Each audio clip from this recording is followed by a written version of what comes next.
Ya, ini part 2 sekali saya ambil 2 video dengan Uda Erickson. Kebetulan tadi topik pertama topik pendidikan, yang kedua ini saya lihat Pak Erickson Sianipar sering keluar negeri sekarang. Terakhir saya lihat ke Bangkok, Thailand.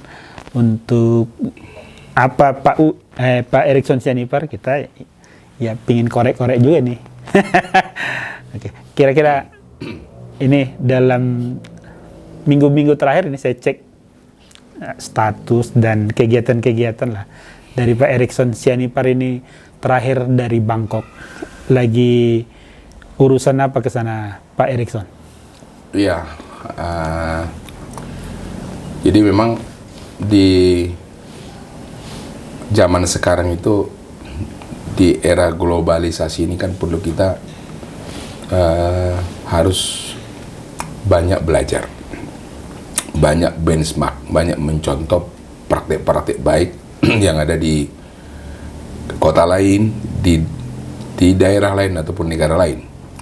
Kita itu kan cenderungnya kan inward looking, kan, hanya melihat apa yang kita miliki saja, sehingga kadang kita jumawa, kan, merasa udah hebat sendiri. Kan. Tentu dengan kita lihat praktik-praktik baik yang ada di berbagai negara, maka kita mengarah kepada berpikirnya itu global. Walaupun memang aksi kita itu kan, tindakan kita tetap harus lokal, kan begitu. Dan di luar sana kan sangat banyak saya pikir praktik-praktik baik. Dimana kalau sudah ada praktik baik di negara lain, kenapa nggak bisa juga itu kita langsung praktikkan di negara kita? Daripada harus 2 kali daripada kita misalnya harus melakukan riset, nyoba-nyoba, ya praktik baik aja yang kita lakukan. Jadi ya nggak sering-sering lah. Kebetulan memang dalam 1 tahun terakhir ini saya ada 4 kali ke luar gitu ya, belajar tentang pertanian, fokusnya tentang pertanian ya. Tapi saya juga bicara di sana tentang diskusi tentang ekonomi, tentang pariwisata. Kalau kunjungan sebelumnya di Belanda, di Singapura, sama di Vietnam saya udah pernah bercerita ya. Mungkin nanti bisa dilihat di video sebelumnya. Tapi yang terakhir adalah di Thailand, karena Thailand ini saya lihat ini memang ini adalah negara yang sangat haus dengan kemajuan. Thailand itu kan berada sekarang ini negara yang berkembang. Dia mau naik menjadi negara industri gitu ya. Industri ya. Jadi, dan dia sudah lama ini berada pada posisi negara yang sedang berkembang. Dan kita lihat sekarang sudah banyak di sana itu mereka membangun industri-industri yang ini kan, yang sesuai dengan juga kebutuhan ataupun perkembangan zaman. Dan itu seperti baru-baru ini, kalau saya tidak salah, Tesla sendiri kan sudah memutuskan kantor pusatnya adalah di Bangkok. Bangkok ya. Nah, demikian sekarang agresifnya mereka kan. Dan saya melihat bahwa memang Thailand itu berpikirnya itu holistik. Kan? Mikirnya itu dari hulu ke hilir. Nggak satu-satu ya. Ya, nggak satu-satu.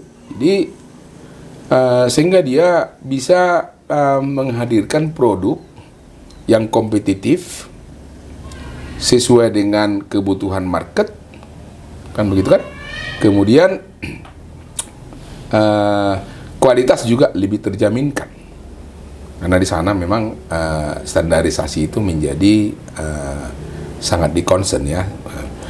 Hal lain selain tadi mereka berpikirnya adalah holistik, pendekatannya adalah industri. Yang kedua, sana itu memang benar-benar negaranya itu diperkuat dengan memperhatikan juga apa yang disebut dengan UMKM.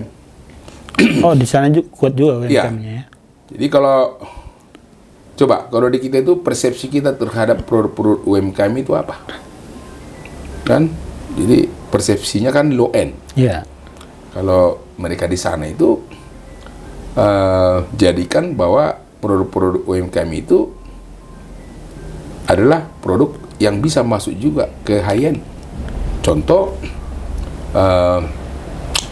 produk-produk mereka itu dipajangnya di mall-mall yang premium. Kenapa bisa hadir di situ? Karena kualitas. iya, karena memang prosesnya itu mereka lalui dengan sangat bagus, kan? Mulai misalnya bagaimana memastikan setiap wilayah itu memiliki produk unggulan. Ada ciri khasnya ya? Ya, produk unggulan inilah yang terus mereka kembangkan dan produk unggulan ini dibuat menjadi produk yang benar-benar dapat diterima oleh market internasional dengan baik. Iya. Tentu menuju ke sana kan prosesnya panjang kan. Ada di sana pembinaan kepada para pemain UMKM. Pembinaannya juga pembinaan yang konsisten. Iya. Gak pembinaan hanya kepentingan karena dikunjungi oleh menteri baru dibina. Itu udah enggak, itu kan short term tuh.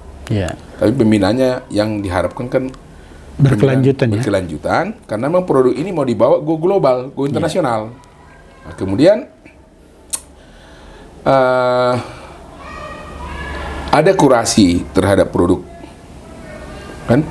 Kurasi itu artinya produk-produk ini disortir. Iya, Mana yang memiliki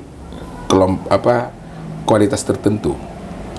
Jadi kalau sudah kualitasnya ditetapkan adalah kualitas untuk siap untuk dibawa go internasional, makanya turunannya juga kan proses dan standarisasi itu kan itu menjadi mengacu kepada level 1. Iya. Dan itu kan sehingga dengan demikian kan orang berlomba-lomba berlomba-lomba untuk menghadirkan kualitas produk UMKM nomor 1. Nah, kita lihat saja misalnya dari packagingnya, kan harganya juga sangat kompetitif, kualitasnya juga sangat oke, kemudian juga customer requirement ataupun persyaratan-persyaratan dari pembeli juga diperhatikan.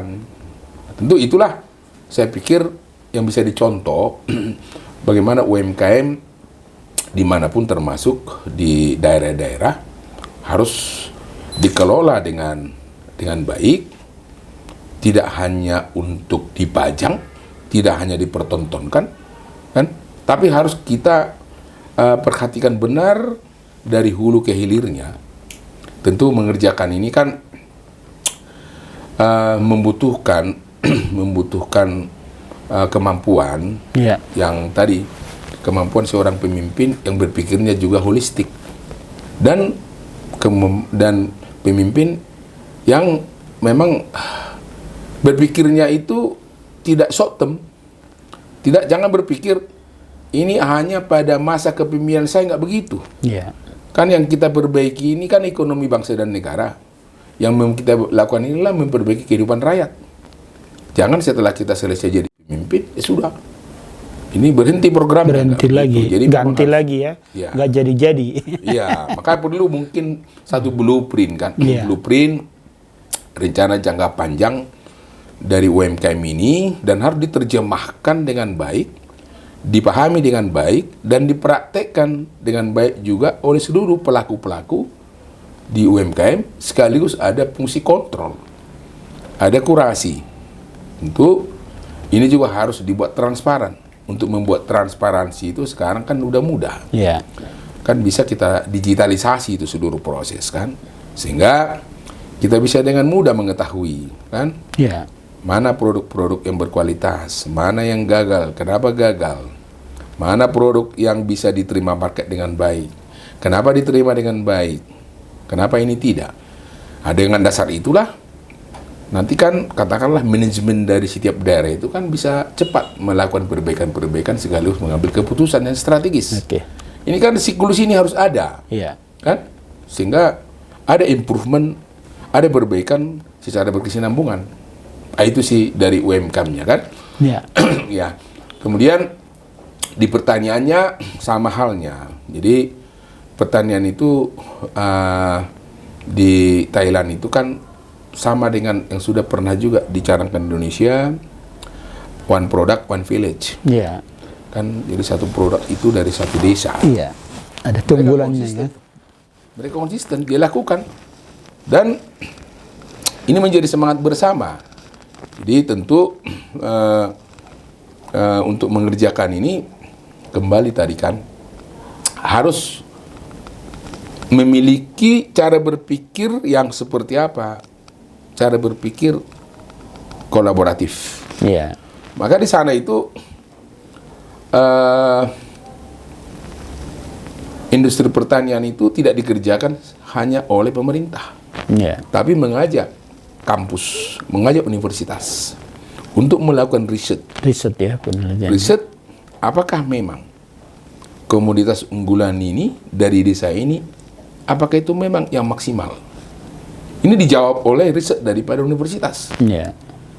Nah, sehingga kalau udah itu yakin sudah, maka itu dikelola sungguh-sungguh. Kan begitu kan? Maka pendekatannya tadi itu hulu ke hilir kan?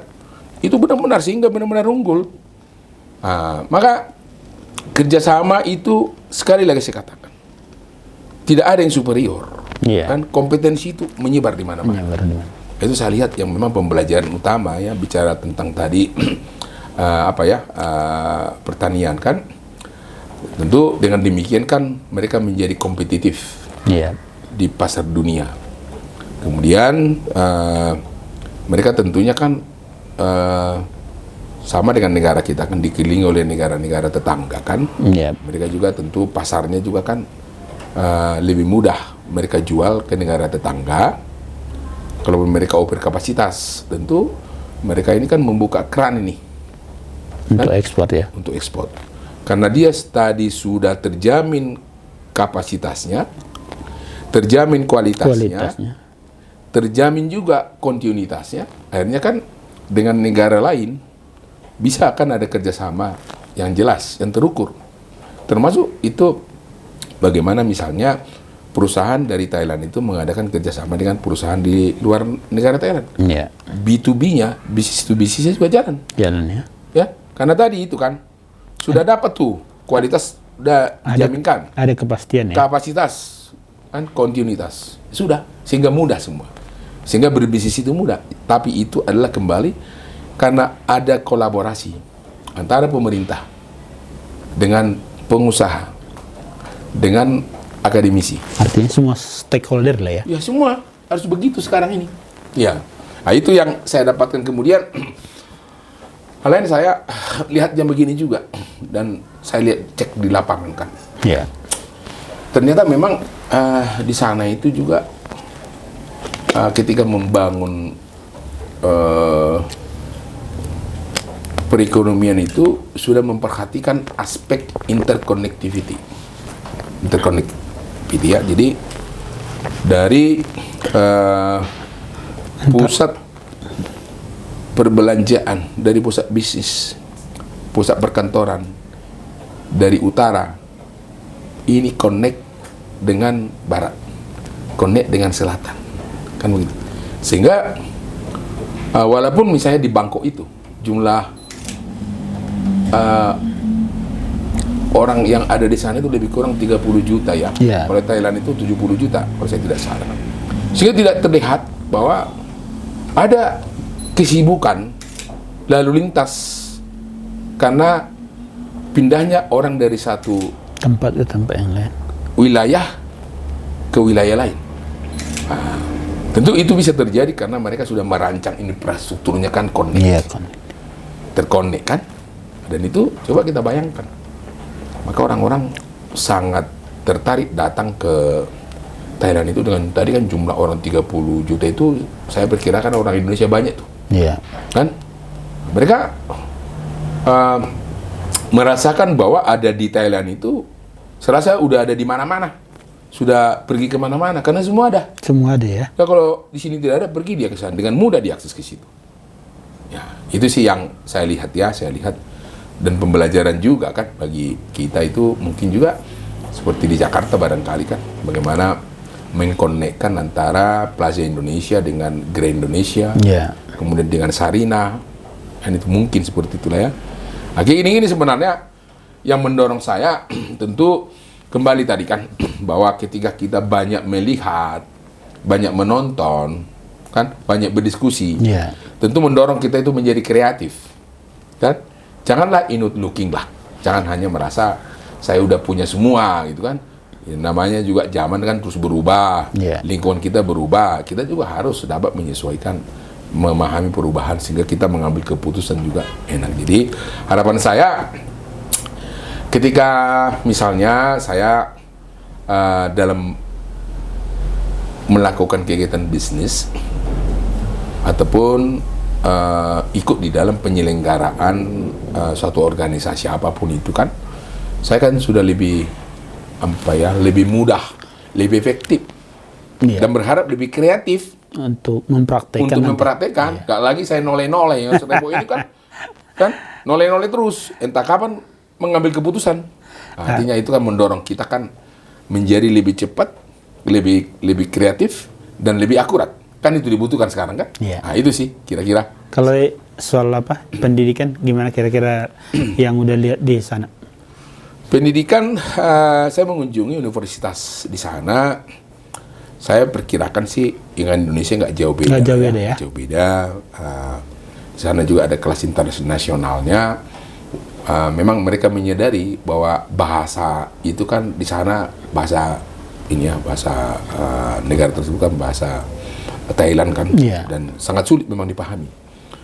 Di universitasnya sudah menyediakan juga kan kelas internasional, artinya mereka pengen juga kan bagaimana supaya mereka juga ada kelas yang bisa mereka mempelajari juga kira-kira budaya orang lain seperti lain, apa, sekaligus juga mereka bisa menceritakan dengan mudah apa yang mereka punya. Ya, jadi itu yang saya kunjungi di universitasnya. Khusus pertanyaannya Pak Erikson, apa yang bisa kira-kira kita lakukan lah di Tapanuli Utara kira-kira yang dari Pak Erikson lihat di Bangkok, Thailand lah kira-kira? Ya, jadi seperti yang saya sampaikan tadi Kak, bahwa bukan kegagalan ya. Iya, maksudnya apa Pak Erikson bandingkan sekarang dengan pertanian di Tapanuli Utara atau di Tapanuli Raya lah ya. Kira-kira apa yang menjadi kelemahan kita saat ini dibanding mereka? Ya, hal-hal yang saya pikir perlu kita improve ya. Iya. Satu adalah etos kerja. Etos kerja ya. Etos kerja. Jadi apa sih yang memotivasi kita untuk melakukan itu? Itu akan mendorong kita bisa lebih disiplin, lebih tanggung jawab, lebih profesional. Ini yang saya pikir harus kita perkuat. Dan kita lihat kan negara-negara tetangga kita itu kan cenderung kan memang sudah memiliki etos kerja yang bagus kan, seperti sebelumnya juga sebagai Vietnam, etos kerjanya itu sangat bisa kita contoh. Gitu. Kemudian tadi bahwa bicara pertanian itu ya kita tidak bicara hanya komoditas. Kita bicara juga bagaimana membuat para petani itu menjadi pintar. Paradigma berpikirnya itu juga harus kita rubah menjadi paradigma berpikir bahwa bertani itu adalah sesuatu profesi yang menjanjikan. Iya. Jadi udah harus diarahkan ke bisnis ya. Iya. Jadi petani itu sama dengan profesi lain. Memang harus dibangun juga jiwa-jiwa entrepreneur untuk petani itu kan. Iya. Enggak, dengan memiliki jiwa entrepreneur itu maka dia akan berorientasi memikirkan hasil pertanian saya ini nanti seperti apa supaya cocok kepada masyarakat kan. Nah itu saya pikir yang harus kita perbaiki. Kemudian hal lain bahwa bicara pertanian itu kita harus bicara industri. Kalau kita bicara hanya di hulu, jangan hanya konsumsi ya, rumah tangga. Jangan hanya konsumsi. Jadi kalau bicara hanya bagaimana berbudidaya, bagaimana menghasilkan produk yang bagus, tanpa juga harus mengkonekkan ke pasar, menyambungkan dengan pasar, itu memang menjadi susah kan. Maka harus berjalan paralel tuh. Tentu kan di sini kan pemerintah harus peran aktif. Bagaimana pemerintah menjadi jembatan untuk para petani, menjembatani ke pasar, menjembatani juga ke lembaga keuangan, menjembatani ke teknologi, kan? Menjembatani juga ke ilmu pengetahuan. Sehingga kan industri itu bisa bertumbuh dan berkelanjutan. Saya pikir kalau dengan begitu caranya, pertanian di Tapanuli juga akan bisa bertumbuh dengan baik. Tentu semua ini kan kembali harus dimulai dari motivasi.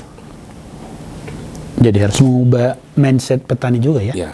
Ya, merubah mindset seperti tadi kan. Jadi motivasi itu yang saya maksud bagaimana para pelaku-pelaku di industri pertanian ini memahami tadi konsep yang kita sampaikan tadi kan, ya, sehingga itu bisa berjalan dengan berkelanjutan. Nah, tentu untuk memaparkan ini, untuk menyamakan persepsi ini kan harus sering-sering ketemu. Maka kita di Himpunan Kerukunan Tani Indonesia Tapanuli ini kan berusaha kita kan ngumpul-ngumpul tuh, menyamakan persepsi, mentransform pengetahuan, sehingga petani bisa pinter. Misalnya nih bisa naik kelasnya.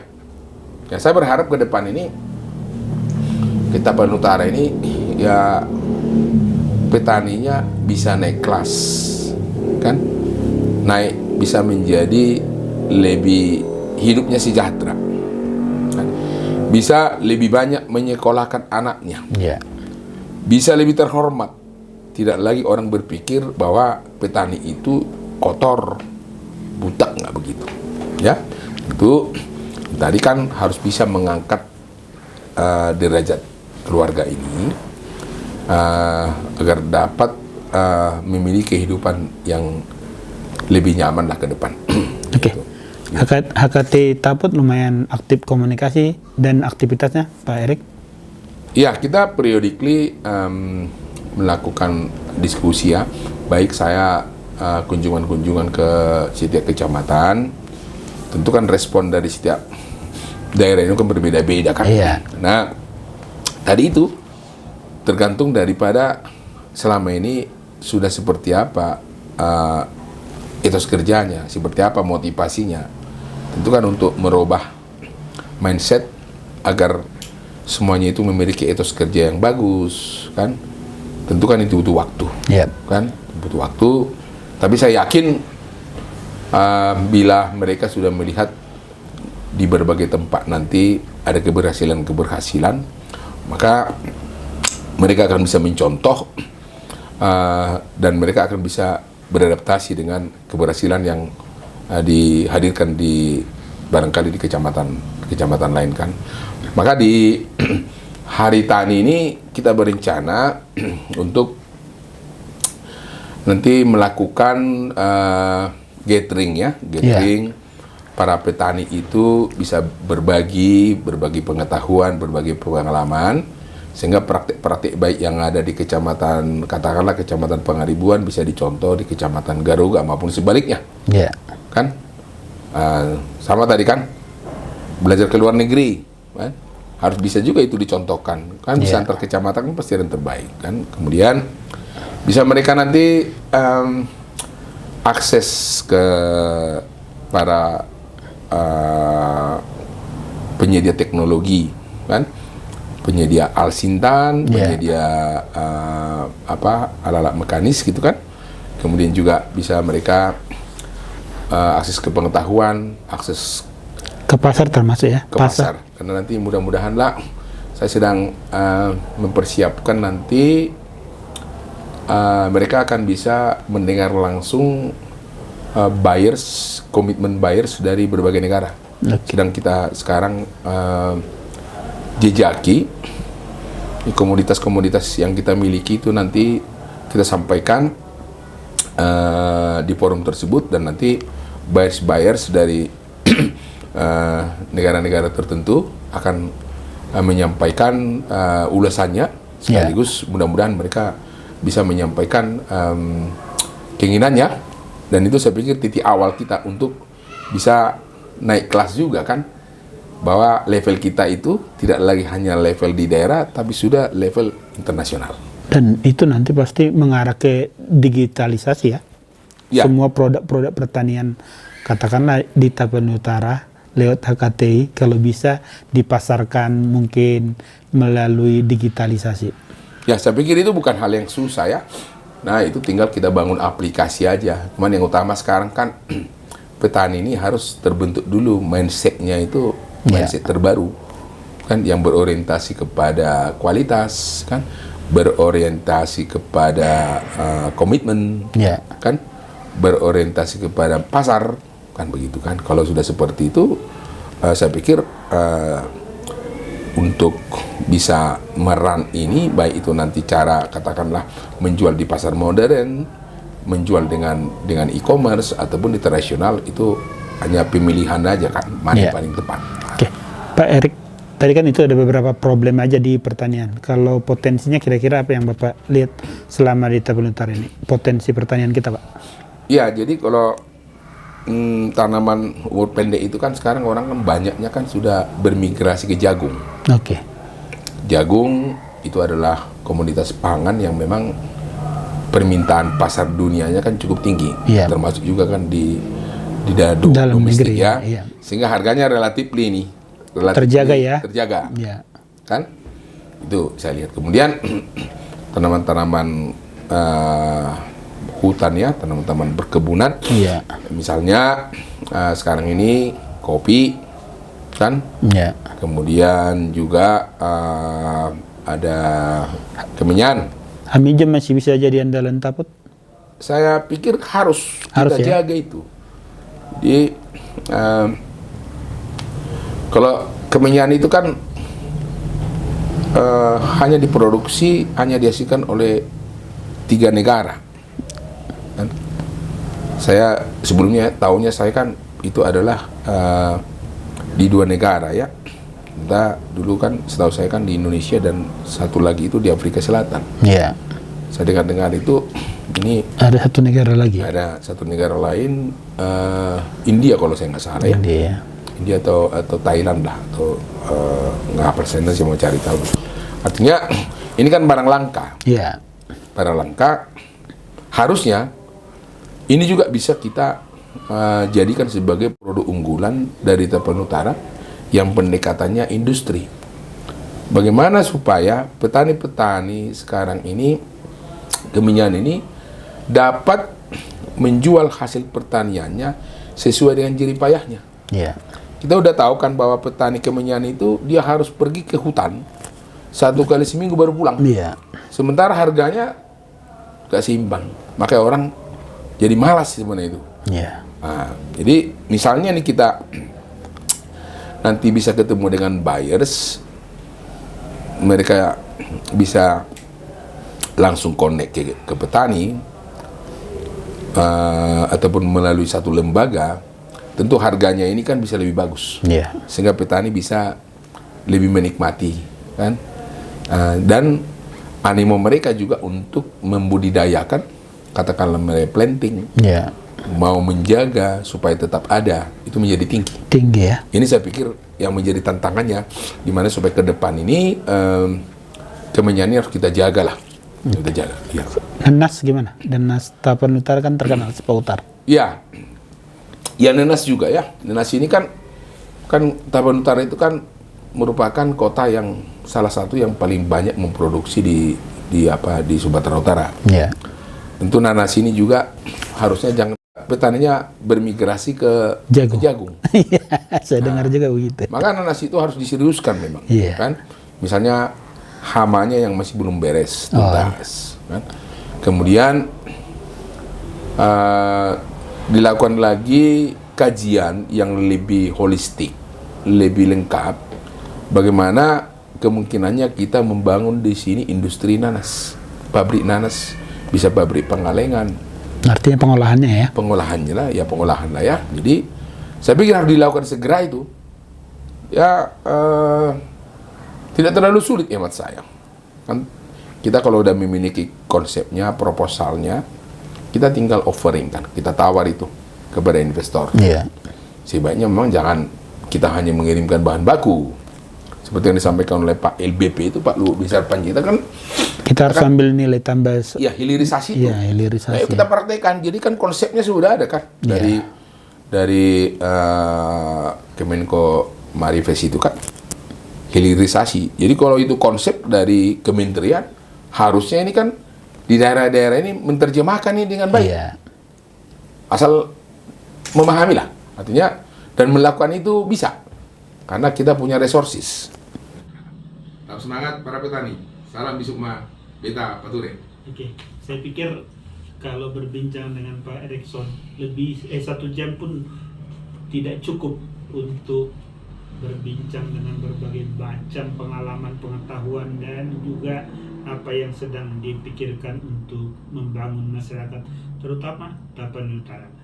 Perbincangan singkat saya dengan Pak Erikson, saya pikir mudah-mudahan bisa bermanfaat untuk warga Tapanuli Utara dan juga kepada pemirsa YouTube channel Thomson Zeros. Dari Teras Cafe Tarutung, saya Thomson Siagian bersama Pak Erikson Sianipar Terima kasih Pak Gubernur. mengucapkan horas.